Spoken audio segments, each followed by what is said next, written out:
Bismillahirrahmanirrahim. Kita mulai perkuliahan pada siang hari ini, MK Biologi Kesehatan. Saya selaku dosen pengampu sebelum UTS, dan nanti setelah UTS adalah Ibu Sriwijayanti Wulandari, MSc. Mata kuliah ini merupakan mata kuliah pilihan, SKS-nya 2 SKS, ini pada semester 5. Tidak ada kuliah prasyarat. Di sini tim saya sendiri dan Ibu Bulan. Sistem penilaian 30% UTS, 30% UAS, tugas 20%, 15% kuis, dan 5% presensi dan etika serta sopan santun. Di sini tugas itu bagi saya tidak hanya tugas tertulis, tetapi tugas lisan juga, baik nanti aktif yang menjawab pertanyaan serta yang bertanya di sesi diskusi maupun di selama perkuliahan.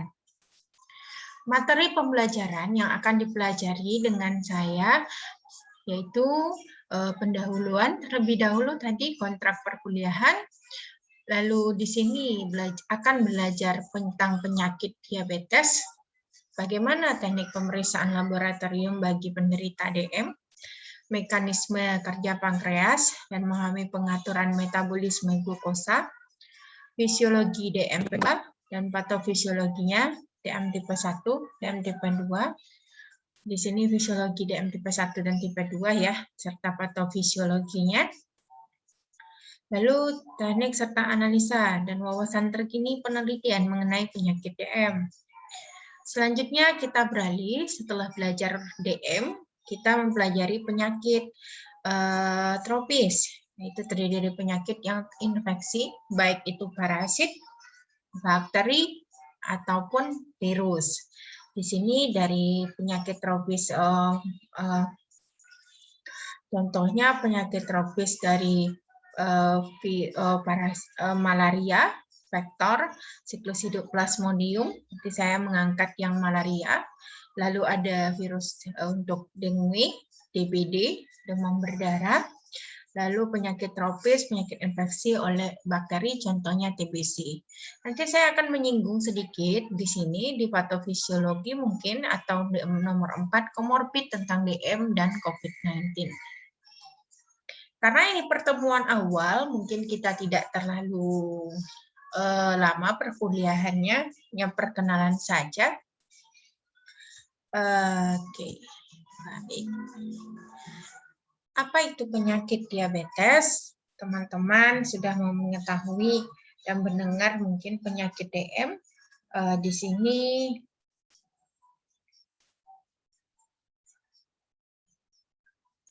sini penyakit DM itu merupakan penyakit gangguan metabolik. Jadi metabolisme. Mungkin waktu biokimia semester 2 pernah belajar dengan saya metabolisme protein, lipid, dan karbohidrat. Nah, metabolisme di dalam tubuhnya, baik itu karbohidrat, lipid, dan lemaknya itu terjadi gangguan. Sehingga menyebabkan naiknya kadar gula darah yang tinggi melebihi batas normal. Dan ini terjadi dalam jangka waktu yang panjang, yang lama. Kenaikan kadar gula darah yang disebabkan oleh tadi kan gangguan metabolisme sehingga menjadikan landasan gangguan kadar gula darahnya tadi, penyebabnya apa, itu jadi landasan pengelompokan jenis penyakit diabetes itu sendiri. Salah satunya contohnya diabetes mellitus tipe 2. Itu karena pankreasnya tidak berfungsi lagi menghasilkan insulin. Pankreas adalah suatu organ di dalam tubuh kita, yaitu terdapat nantinya pulau Langerhans. Di sana terdapat sel beta, sel alfa yang akan memproduksi hormon insulin yang berperan dalam menurunkan kadar gula darah dalam tubuh nantinya. Lalu ada penyakit diabetes mellitus tipe 2, ada penyakit diabetes mellitus tipe gestasional, ada lagi DM yang disebabkan oleh kelainan genetik. Kalau gestasional ini adalah pada pasien, pada ibu-ibu hamil. Jadi perempuan ketika hamil itu wajib mengecek kadar gula darahnya. Apakah kadar gula darahnya tinggi atau normal. Ketika kadar gula darah di saat hamil itu tinggi, berarti ada kemungkinan dia mengidap penyakit DM tipe gestasional. Padahal sebelum dia hamil, itu kadar gula darahnya rendah. Sampai di sini dapat dipahami? Ini contoh diabetes mellitus. Kalau sehat, pankreas kita menghasilkan insulin. Insulinlah nanti yang berikatan dengan reseptornya di dalam sel, lalu masuklah glukosa. Sehingga glukosa dapat masuk ke dalam sel yang akan disintesis menjadi energi atau ATP. Kalau tipe 1, si pankreas itu tidak bisa memproduksi insulin, sehingga glukosa tidak masuk ke dalam sel. Kalau tipe 2, si insulinnya ada tetapi tidak bekerja secara optimal. Terjadinya resistensi insulin, sehingga insulin tidak mampu berikatan dengan reseptornya dan tidak mampu membau, sehingga menyebabkan glukosa tidak mampu masuk ke dalam sel. Sel gagal merespon insulinnya. Baik, di sini di dunia itu DM merupakan kasus penyakit yang cukup tinggi ya diperhatikan.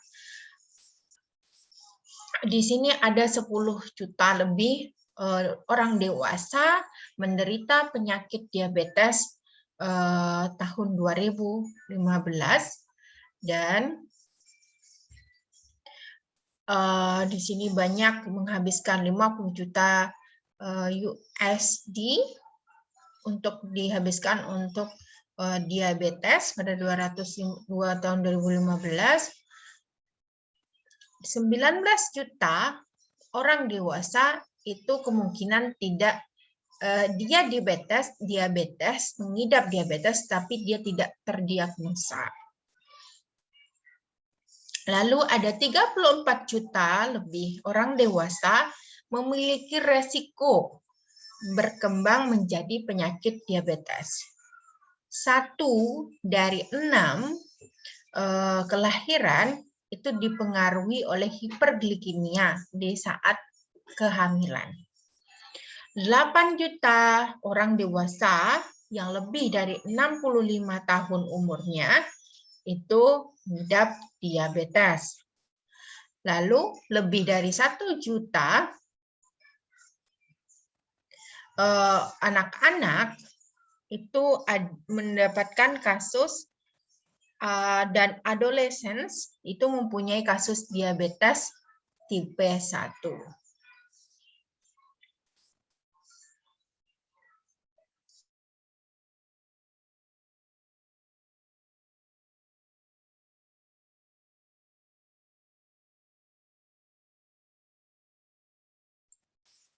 Oke, baik. Di sini kita lihat jumlah penderita diabetes di dunia melalui wilayah-wilayah ya di tahun 2017 sampai 2045. Sekarang PPT-nya tidak terlihat. Terlihat, Bu. Terlihat, Bu. Ini tadi yang tidak ngomong tidak terlihat.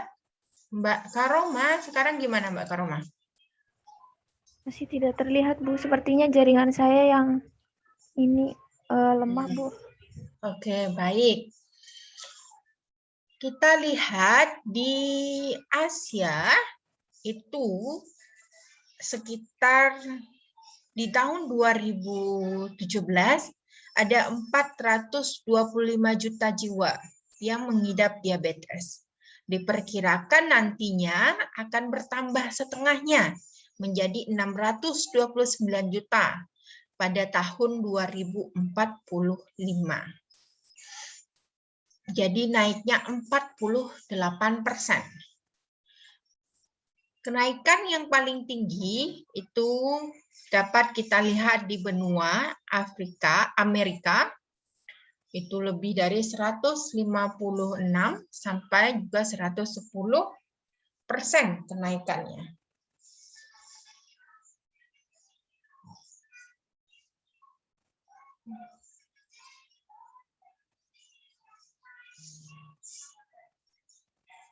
Baik.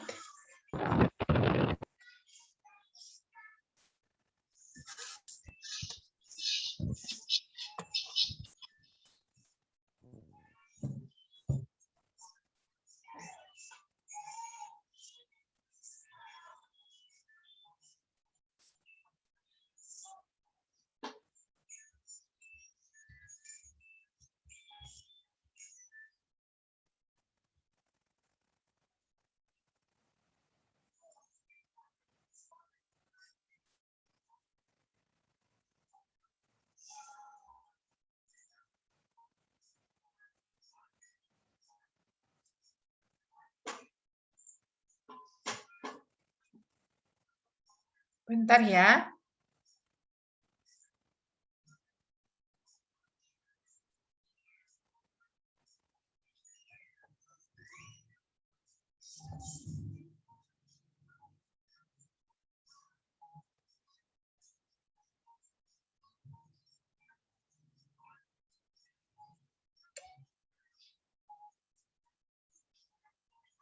Baik, selanjutnya di dunia itu rata-rata diabetes itu umurnya 20 sampai 79 tahun.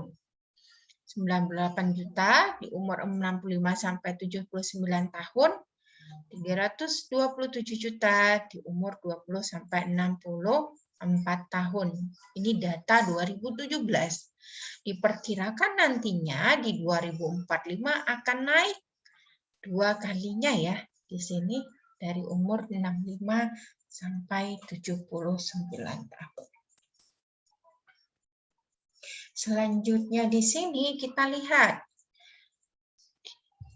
diabetes occurs when there are rise level of glucose in the blood because the body cannot produce any or enough of or the hormone insulin or use insulin effectively. Jadi diabetes itu disebabkan meningkatnya kadar glukosa dalam tubuh, lalu tubuh tidak bisa memproduksi atau tidak bisa mencukupi hormon insulin untuk membawa glukosa ke dalam sel.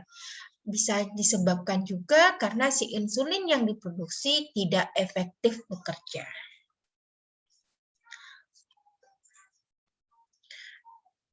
Oke, di sini patient self and management is important. Ada lagi nih yang ngecek, Ibu saya izin sholat asar. Ya, monggo silakan. An important part of successfully preventing or delaying diabetes complication. Nah, ini harus ada self management ketika terdiagnosa DM untuk menghindari terjadinya komplikasi lanjut dari penyakit diabetes. Bicara kita penyakit komplikasinya itu DM, orang yang menderita DM dalam jangka panjang, gula darahnya tidak terkontrol, itu dia akan memiliki resiko yang tinggi untuk penyakit komplikasi. Contohnya periodontal disease, berhubungan dengan gigi ini, dengan penglihatan, lalu orang yang diabetes 2-3 kali bisa berpotensi mendapat penyakit kardiovaskular, penyakit jantung, lalu 10 kali lebih tinggi kemungkinan akan menderita penyakit gagal ginjal. Lalu dengan perempuan yang penderita diabetes itu bisa menyebabkan di sini melahirkan transgenerational effects. Jadi high risk of obesity, diabetes, hypertension, and kidney disease in the offspring-nya. Jadi bisa berpotensi dia genetik. Lalu di sini dia berpotensi juga untuk penyakit ulkus namanya, ulkus diabetikum. Matinya sel saraf sensorik di kaki yang menyebabkan luka lalu berkembang menjadi kakinya jika tidak dilakukan treatment atau perawatan akan berkembang menjadi ulkus, kematian sel di sana, sel saraf, dan bisa busuk dan bisa juga nanti di apa istilahnya itu kakinya itu di amputasi. Oke, baik di sini kita lihat tadi saya sudah jelaskan, berarti kalau dia cardiovascular disease, otomatis ada kemungkinan nanti jadi stroke. Lalu neuropati ya, sel saraf, kematian sel saraf, menyebabkan amputasi. Ini contohnya ulkus. Jadi selnya di sini sel sarafnya mati, selnya mati, jadi menghitam semuanya. Lalu amputasi jalan keluarnya. Ada menyebabkan kebutaan, lalu gagal ginjal, harus menjalani infusi darah, sama hemodialisis. Nah, sekarang kira-kira 50% dari perempuan yang mengidap gestasional diabetes, jadi akan berkembang nantinya menjadi pasien atau yang mendapatkan penyakit diabetes tipe 2. Jadi harus hati-hati. Lalu ketika ibu hamil, lalu anaknya yang anak yang terekspos high blood glucose, kadar gula yang tinggi ketika kehamilan. Jadi ini akan berisiko berkembang menjadi diabetes tipe 2 nanti setelah dilahirkan dan di kehidupan lanjutnya setelah dewasa. Jadi ada hubungannya. Gestasional tadi tidak hanya ibunya setelah melahirkan, anaknya juga berpotensi nanti beresiko mengidap penyakit DM tipe 2. Coba kita lihat di sini. Di sini adalah foto bayi di Afghanistan ya. Dia lahir dari orang tua yang mengidap DM. Di sini, orang tua yang mengidap DM, bayinya itu bisa sampai 6 kilo dan 5 kilo. 2 kali lebih dari bayi normal beratnya. Jadi lebih besar bayinya ketika dilahirkan oleh ibu yang menderita diabetes mellitus. Di sini, sebagaimana kita ketahui, sebenarnya diabetes ini atau prediabetes itu seperti gunung es di lautan. Jadi yang nampak itu sedikit, itu adalah orang-orang yang tahu kalau dia menderita diabetes. Sedangkan terumbu karang es yang di bawah yang besar itu adalah orang-orang yang tidak mengetahui dia memiliki diabetes atau dia memiliki resiko atau potensi akan mengidap penyakit diabetes nantinya.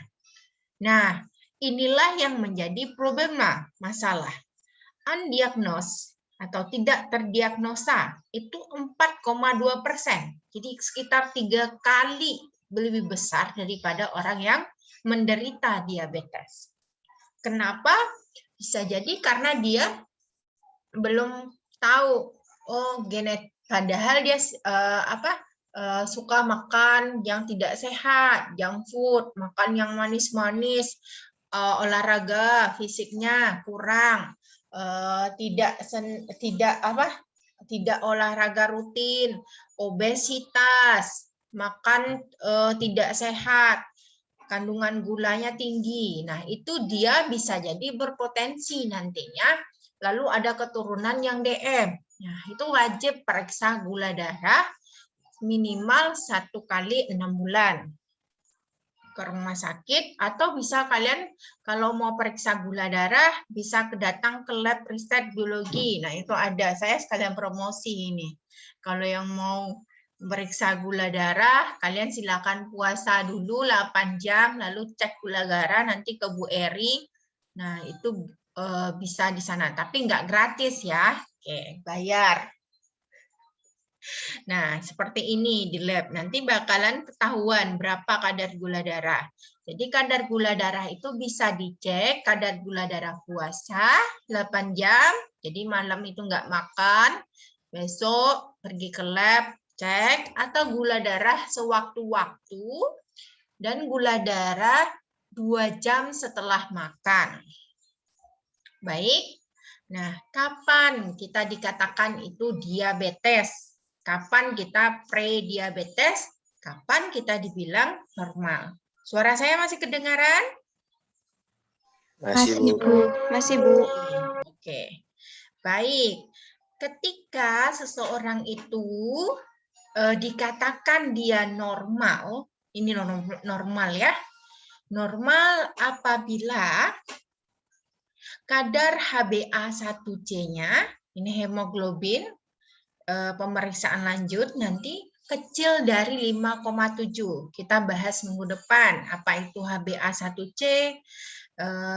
Lanjut, kadar gula darah glukosa puasanya yang tadi 8 jam itu 100 mg per desiliter.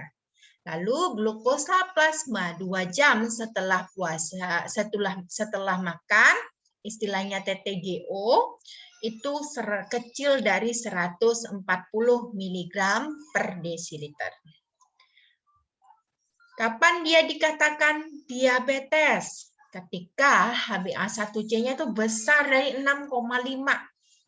Lalu dia sudah jalan 8 jam puasa, kadar gula darahnya ternyata 160. Nah, itu besar dari 126. Lalu 2 jam setelah makan, kadar gula darahnya 200. Bahkan ada orang yang sudah puasa, kadar gula darahnya 250. Nah, itu wajib ke dokter diberi penanganan. Nah, ini namanya prediabetes. Prediabetes itu was-was ya. Ini harus segera ditangani biar dia nggak berubah menjadi diabetes, atau kita sebut juga kadar gula pasien dengan kadar gula darah terganggu yang nantinya bisa kemungkinan besar kalau tidak ditangani dengan pengobatan, terapi, ataupun tidak menjaga pola makan dan hidup sehat akan berkembang menjadi diabetes. Baik, di sini tadi saya jelaskan ini penjelasannya ya, yang lengkapnya untuk keterangan ini. Lalu kita lihat prevalensi diabetes mellitus pada data Riskesdas tahun 2013 sampai 2018. Kalau dilihat itu persentase di 2018 itu DIY itu nomor 2 ya. Nomor 2 setelah Jakarta. Kenapa DIY nomor 2? Mungkin karena orang di Jogja suka yang manis-manis makannya ya. Jadinya potensi diabetesnya itu lebih tinggi. Ini konsensus diabetes tipe 2 dari data Menkes, ya, ambil ya. Di sini, jadi itu nomor 2, lalu yang paling rendah itu adalah Bali ya, menurun. Bali. Lanjut, di sini kita lihat dari 2018. Oke, oh ini tadi 2013 ke 2018. Ini di 2019 Jogja menurun di urutan ketiga. Penyakit DM itu menular atau tidak menular? Siapa yang tahu? Tidak menular, Bu. Tidak menular, Bu. Oke. Dia merupakan penyakit yang tidak menular.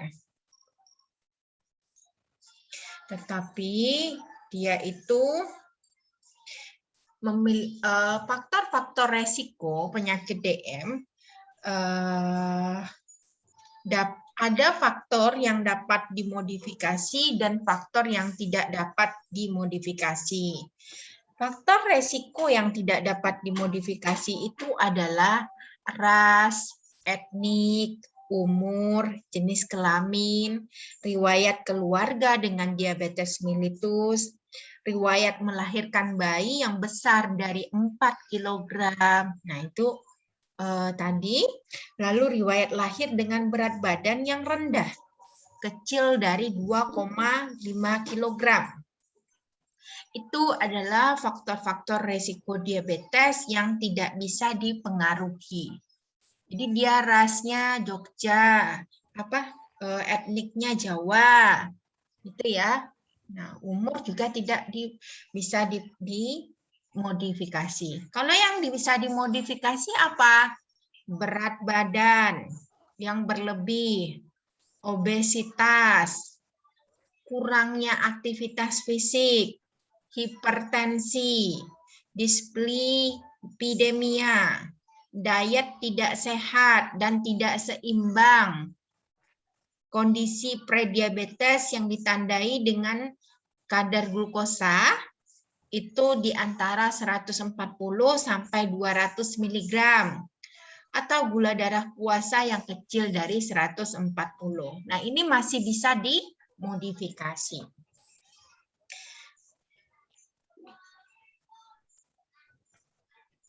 Kita lihat lagi di sini prevalensi diabetes mellitus berdasarkan jenis kelamin.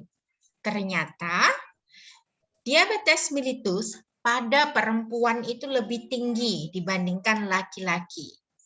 Dengan perbandingan di sini 1,78 terhadap 1,21%.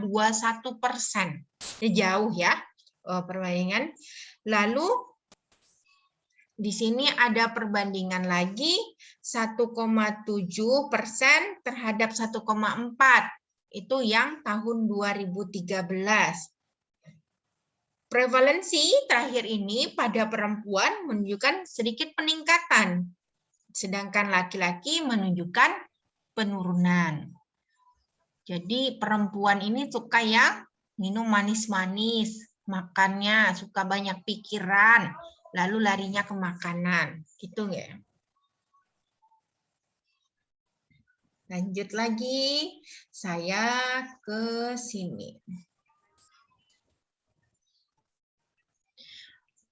Dengan bertambah usia, bertambah umur, ternyata prevalensi diabetes mellitus menunjukkan peningkatan seiring dengan bertambahnya umur penderita yang mencapai puncaknya itu di umur 55 sampai 64 tahun, yaitu meningkat baik di 2013 maupun 2018.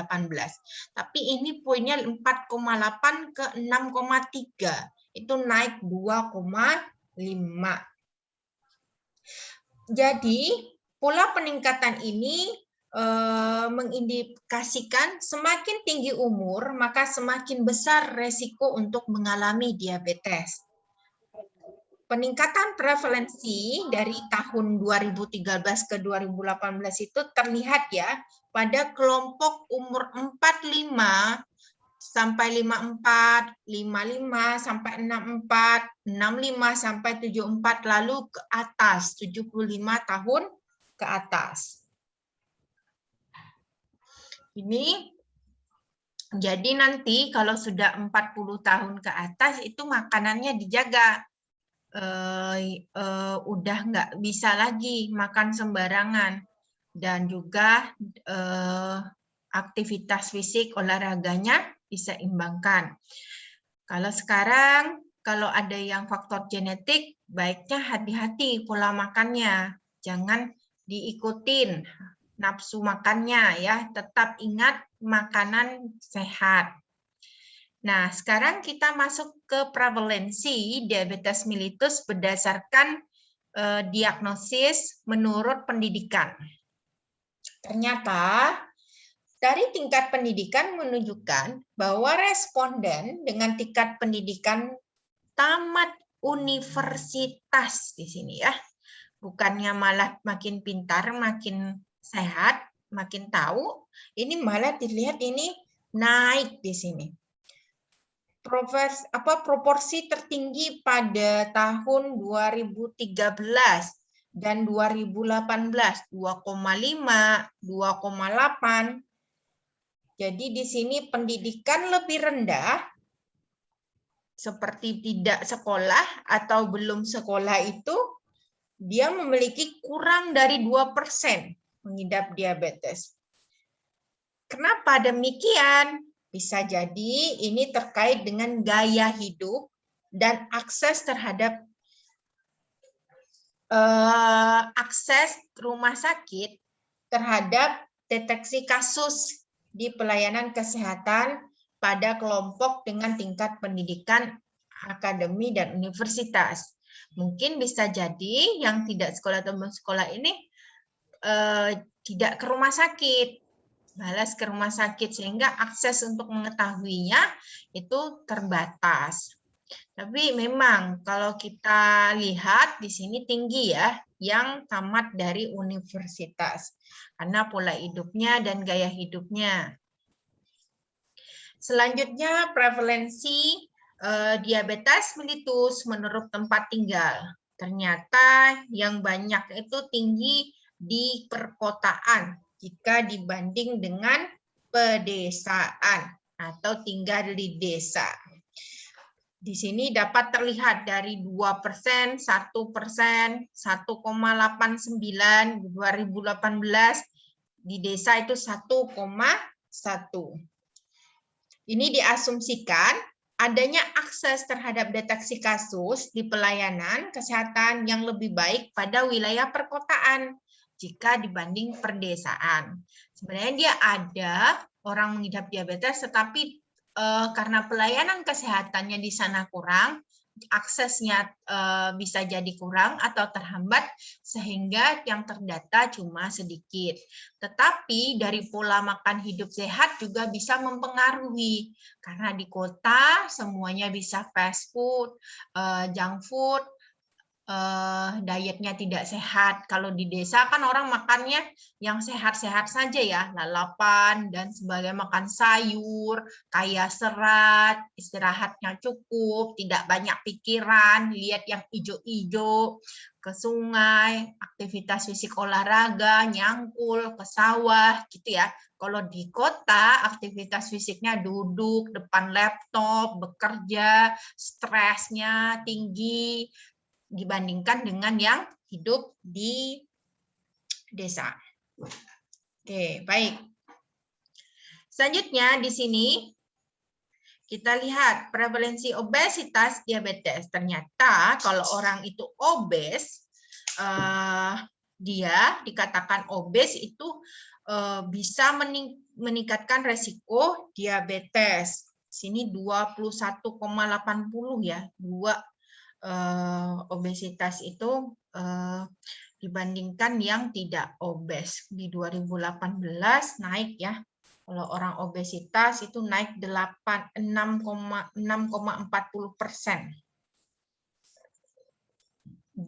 Menderita diabetesnya setengahnya, 50%-nya.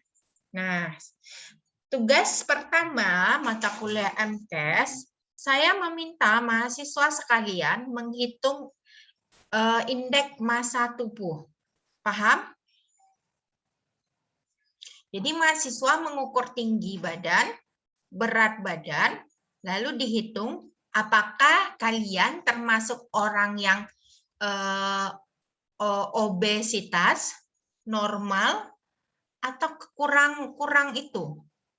Kategorinya ada di sini. Sebentar, saya lihatkan dulu.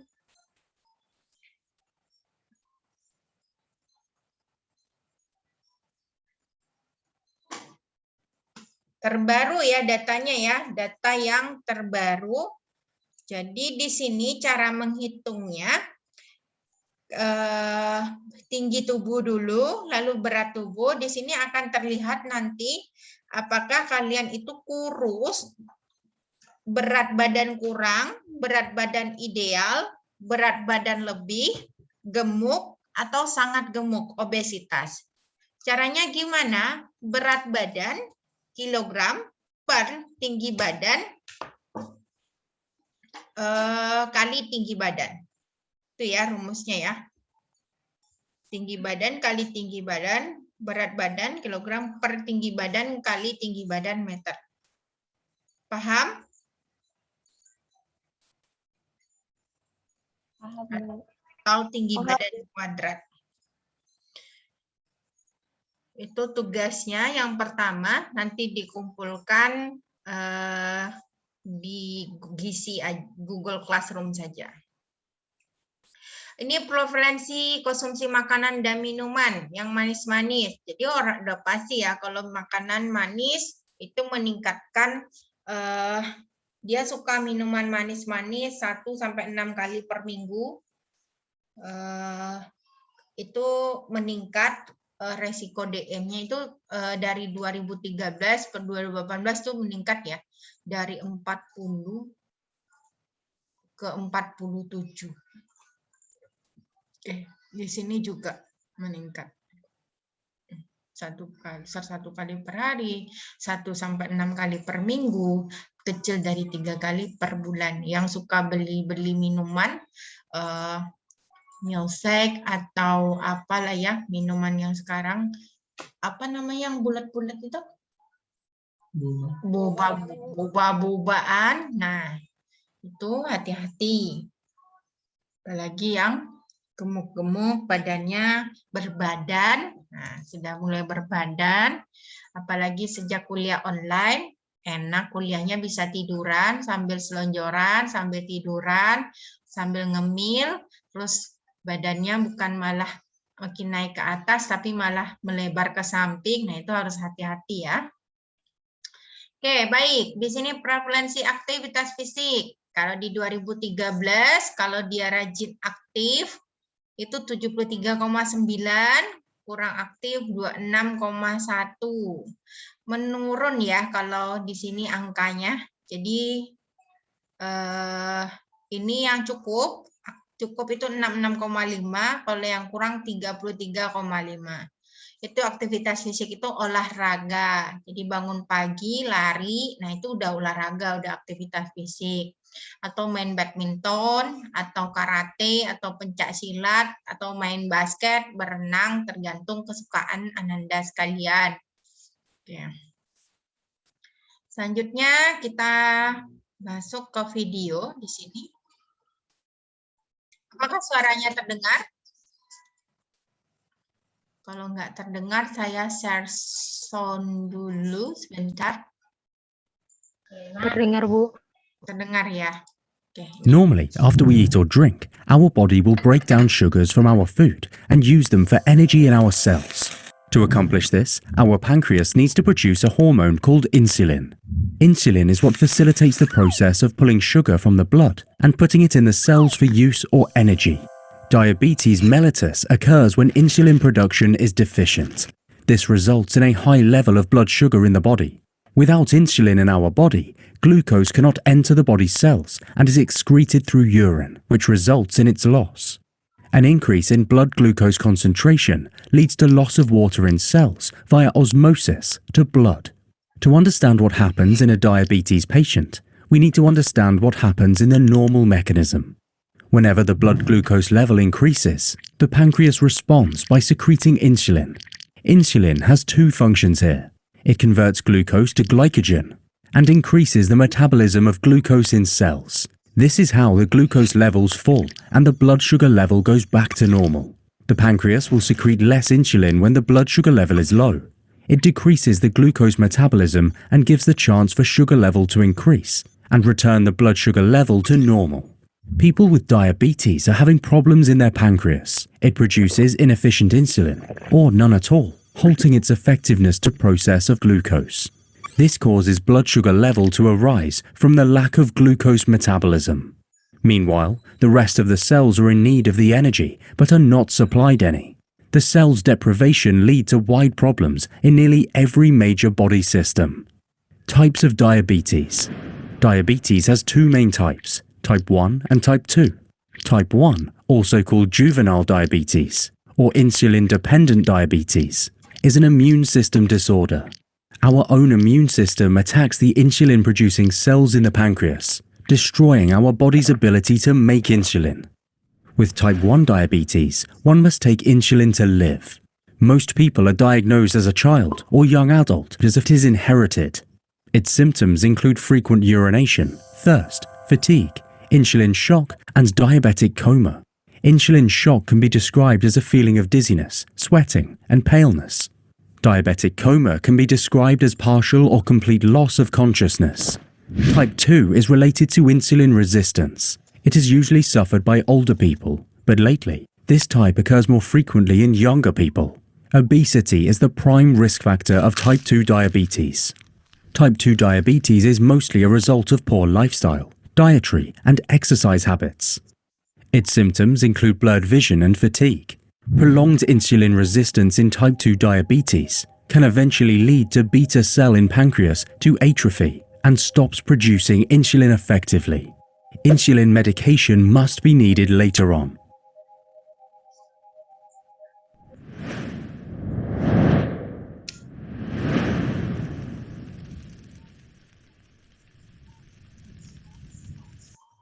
Oke, baik.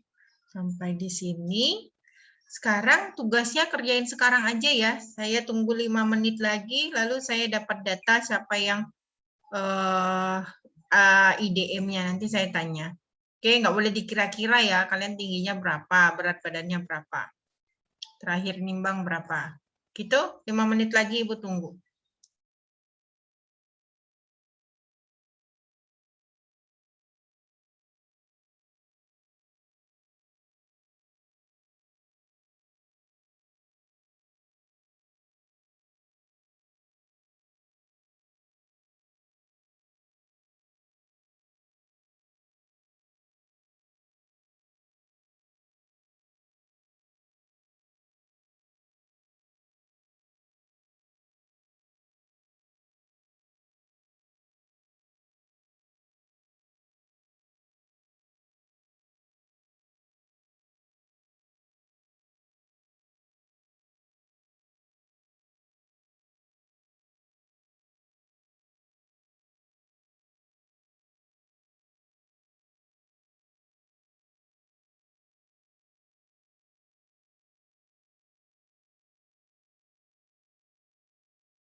Oke, baik. Nggak usah dikumpulkan, saya tanya saja per orang.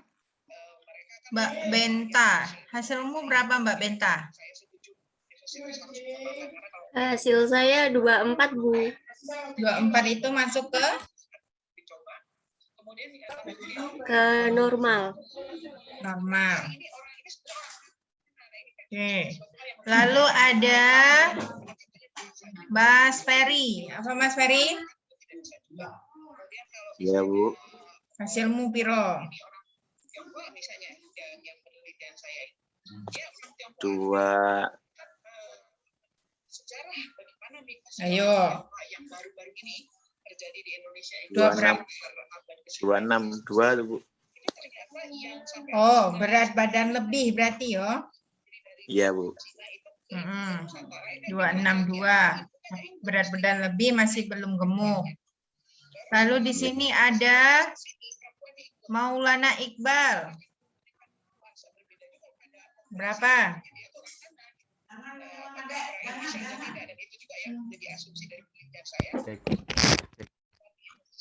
Berapa Mas Iqbal? 31, Bu. 31. Gemuk kamu, Mas. Iya, Bu. Masuknya. Wes, diet.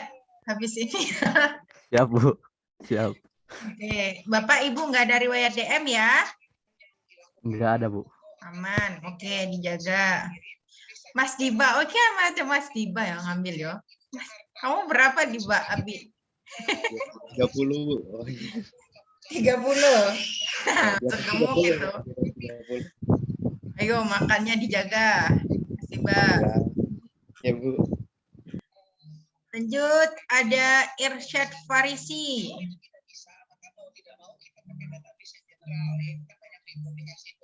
Ada orangnya? Atau udah Ada, tidur? Bu. Ibu kira kamu lagi bikin 29,4. Masuk berat badan lebih ya, tapi udah hampir Iya, cukup Bu. loh. Baru Udah hampir program masuk. diet. Mau olahraga, Bu, ini. Ya, ini udah mau masuk gemuk ini. Lanjut, Mbak Nur Adila Firdaus. Saya 19,4, Bu. 19,4 masuk ke Ideal. ideal. Oke, alhamdulillah ya. Ideal. Zenida Azahra. Ayo, Bu. Apa hasilnya? Sama, Bu. 19,4, Bu. Oke, ideal. Lalu Maulidah. Hasilnya 17,7, Bu. 17,7. Oh, berat badan kurang iki. Iya, Bu. Banyak makanmu, makan. Dibanyakin. Lanjut. Ada yang obesitas nggak di sini? Hasilnya. Ada yang masuk obes nggak 40 ke atas? Nggak ada ya? Aman berarti ya? Oke, berarti adanya yang beberapa gemuk ya tadi ya. Kalau gemuk masih bisa diturunkan jadi berat badan lebih. Makannya dijaga. Baik, kalau begitu Anda semua sampai di sini dulu kuliah kita pertemuan pertama untuk mata kuliah Biokes. Kita ketemu insya Allah Jumat depan, ya. Saya kabari di grup WA. Ibu tutup dengan mengucapkan hamdalah. Alhamdulillahirabbil alamin. Oh ya, presensi ya. Sebentar, saya kasih presensi.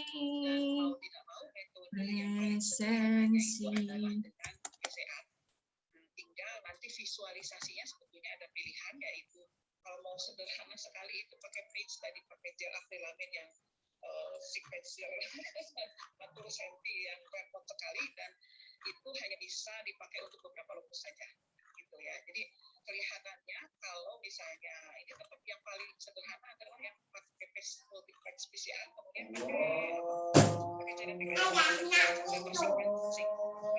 berikutnya yang lebih dikonfirmasi EJS tadi ya, yang mana atau yang lainnya gitu, dan itu perlu establish. Jadi kelihatannya masih di situ batasnya ya. Kalau yang paling sederhana kelihatannya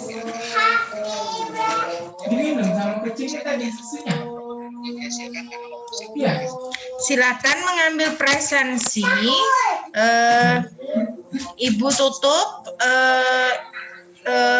kuliah IOKES sore hari ini dengan mengucapkan hamdalah.